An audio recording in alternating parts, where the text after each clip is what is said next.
With the final days of Mental Health Awareness Month, which is in May, we still want to encourage Houstonians to take care of your mental health. Many people are unsure on how to access mental health services or what to expect when they do. Luckily, the Harris Center can provide you with resources and aid. Joining us today is Wayne Young, CEO of the Harris Center for Mental Health. So let's start with this first question that has actually always confused me. So there's therapists, there's psychologists, there's psychiatrists. Who do we look towards when we need help? Yeah, I think that's a great question. I think that really a lot of the difference has to do with what their specialty is and the kinds of services they deliver. The great news is that you can start off with any one of them and hopefully get to the right help that you might need, and they can help you decide what the best support might be for your situation.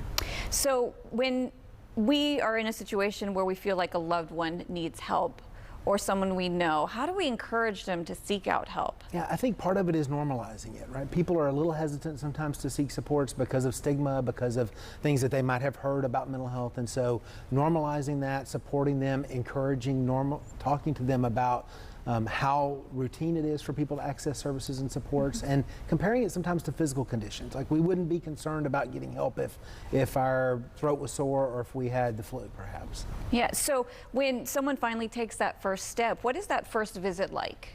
In most cases, that first visit is going to include a pretty comprehensive assessment for that clinician, that counselor, therapist, psychiatrist, to try and decide what's going on with this person, what do they need, what kind of interventions or support would be helpful. So it's a pretty robust assessment, and then a big part of that is going to be treatment planning. And it's almost always collaborative in nature. What do you think might be helpful? This is my recommendation. How do you feel about that? So it isn't directive, it's supportive and engaging. So here at CW39, I've done a lot of interviews about teen mental health, but we haven't really touched on young children. Does the Harris Center also help with young children, and what kind of services do you provide for them, just related to trauma or also learning disorders? A little bit of everything, frankly. We serve a lot of young people in our community. Last year we served over a little over 90,000 people in our community, from birth all the way up through the lifespan. So we have developmental services for youth who are developmentally delayed from 0 to 3, and mental health supports all the way up from that.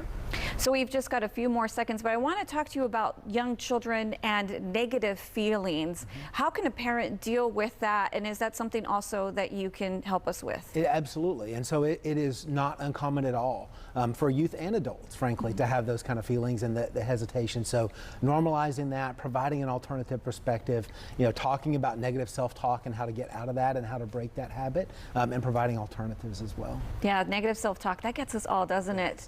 All right, so we've just got a few more seconds here. Where can we reach out for help from the Harris Center? There's a few ways. The easiest one is at our number, 713-970-7100. Also, the harriscenter.org. We have an app in the App Store that you can download. And then the new number that's been promoted since last July is 988. It's a 3-digit access code for anybody experiencing a crisis around mental health. I appreciate you. And of course, we're going to have all of this information on our website, CW39.com. You're watching CW39 Houston. No Wait Weather and Traffic.